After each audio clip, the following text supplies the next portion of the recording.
তবে কি আমার ধ্বংসেই তুমি খুশি?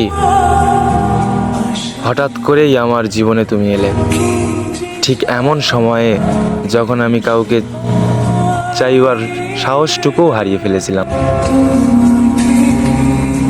তুমি এলে ভালোবাসা নিয়ে, আমাকে বিশ্বাস করতে শেখালে যে কেউ থেকেও যেতে পারে। অল্প সময় আমি তোমার হয়ে গেলাম,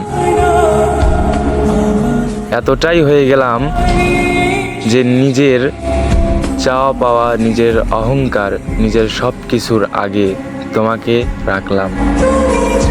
আমি তখন বুঝিনি নিজেকে ভুলে ভালোবাসার মূল্য এতটাই ভয়ঙ্কর হয়। তুমি ছিলে আমার অভ্যাস, আমার আশ্রয়, আমার প্রতিদিনের ঠিকানা। একদিন কথা না হলে শ্বাস নিতে কষ্ট হতো।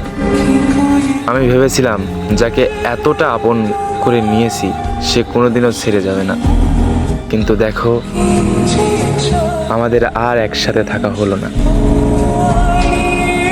এই একটা লাইনের ভেতরে আমার পুরো পৃথিবী ভেঙে পড়ে আছে।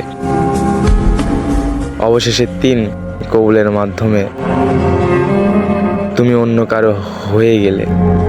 আর সেদিন আমি বুঝলাম কিছু মানুষ চলে যায় না, শুধু আমাদের জীবন থেকে নিজেদের নামটা মুছে ফেলে। সেদিনের পর থেকে আমি আর আগের মতো নেই।